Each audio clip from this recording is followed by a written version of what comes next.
Salut à toi, c'est Rémi, bienvenue dans cette nouvelle vidéo avec ce décor de campagne assez calme, très reposant.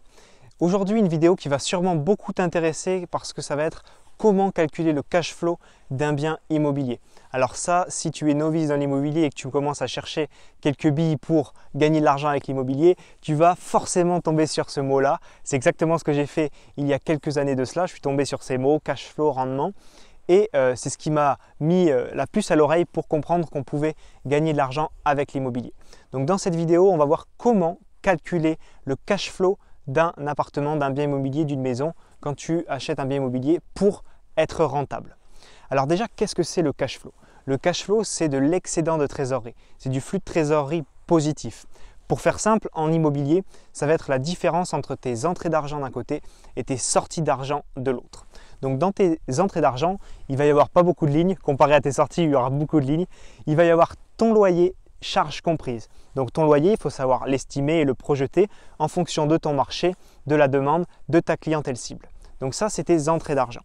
Ensuite, au niveau de tes sorties d'argent, tu vas avoir tout ce qui est mensualité de crédit, charges d'exploitation et imposition. Donc tu vas avoir 3 familles et dans ces familles, tu vas avoir plusieurs lignes. Donc pour tes mensualités, tu ne vas avoir qu'une seule ligne. Enfin, tu peux avoir mensualité et assurance de crédit si tu veux en même temps, mais ça va être soit une ligne, soit 2 lignes dans tes sorties d'argent. Et donc, cette mensualité, elle va concerner le prix total de ton acquisition, donc le prix que tu vas emprunter à la banque. Donc, soit c'est le prix d'acquisition total, soit finalement c'est combien tu as emprunté pour cet investissement immobilier-là. Moi, ce que je conseille, en tout cas sur les premiers biens immobiliers, c'est d'emprunter à 110% sans apport. C'est-à-dire que tu vas mettre aucun argent de ta poche, tu vas emprunter tout ce qui est prix du bien, prix de l'agence, prix des travaux, prix du notaire, voire le courtier si tu en as un. Donc ça, c'est ce que je préconise aux membres de mes programmes, aux gens qui me demandent comment tu réussis à investir, etc. Moi, je suis pas riche, je ne mets pas d'argent dans mes biens immobiliers, j'emprunte la totalité, la somme globale, et comme ça, j'emprunte sur une très longue durée, j'emprunte tout, je ne mets pas d'argent de ma poche. Ça, c'était la première chose, c'est ta mensualité de crédit. Ensuite, il reste les charges et les impôts. Pour les charges, c'est les charges d'exploitation. Les charges d'exploitation, qu'est-ce que ça veut dire? C'est les charges nécessaires au fonctionnement de ton bien immobilier. Donc pour que ton bien fonctionne, eh bien, il faut que tu payes ta taxe d'habitation, il faut que tu payes tes charges de copropriété, ton comptable, ta CFE, ton assurance propriétaire non occupant, ton internet, ton chauffage, peu importe, sachant ça dépend si tu fais du meublé, du non meublé, ça dépend si en meublé tu fais un pack tout compris avec élec, internet, chauffage ou pas, ou si ça c'est ton locataire qui le paye.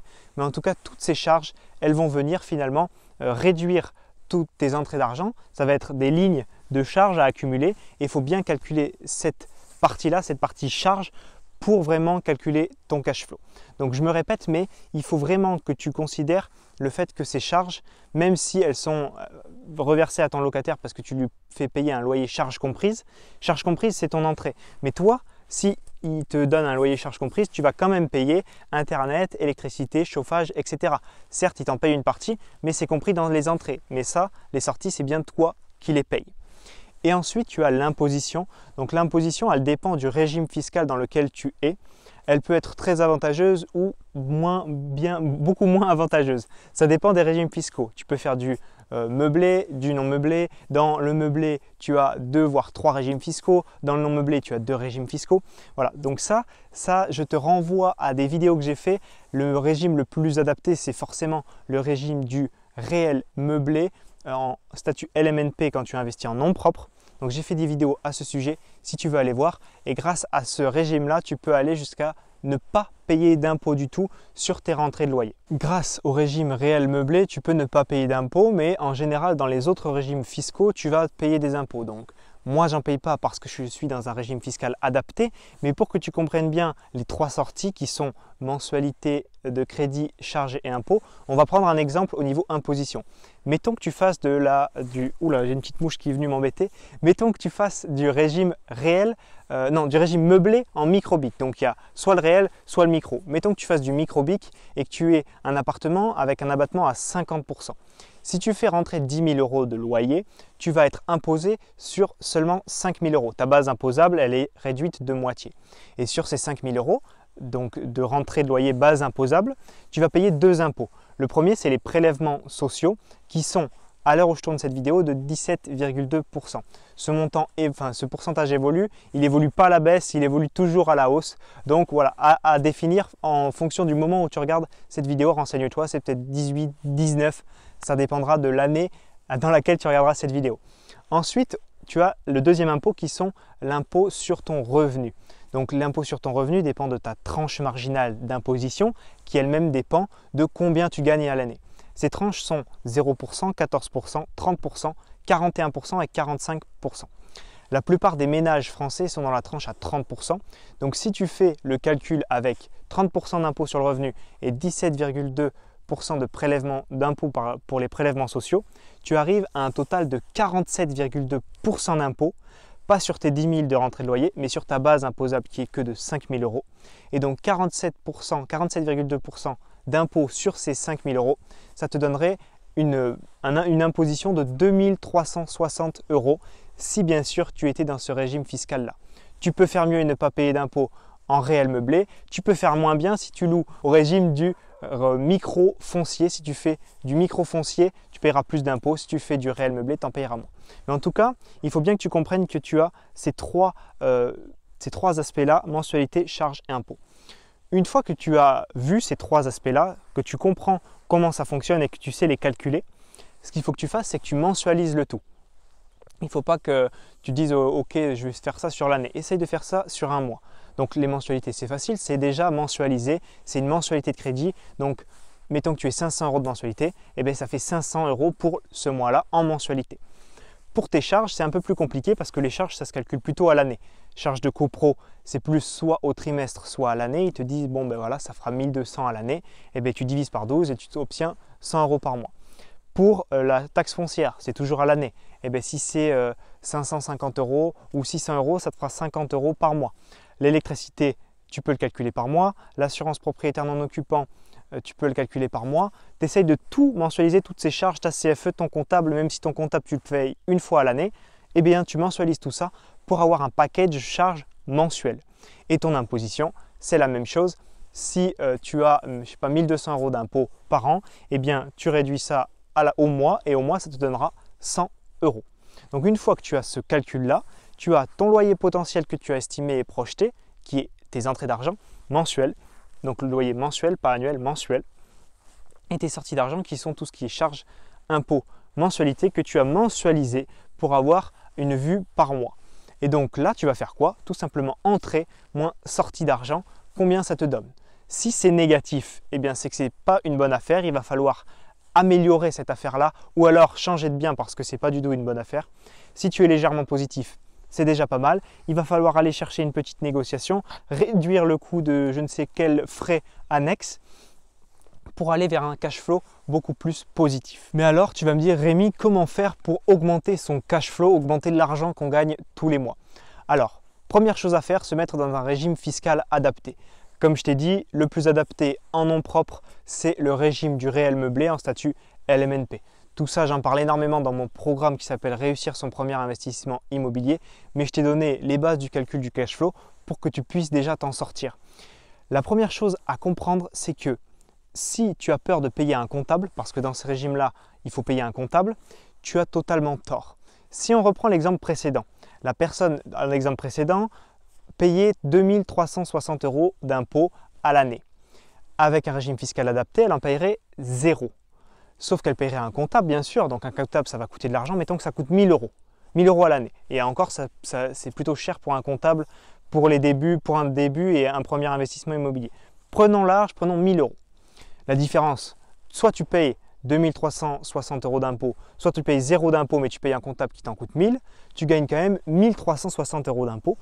Et en plus de ça, qui n'est pas négligeable, tu gagnes beaucoup de temps parce que c'est ton comptable qui s'occupe de tout.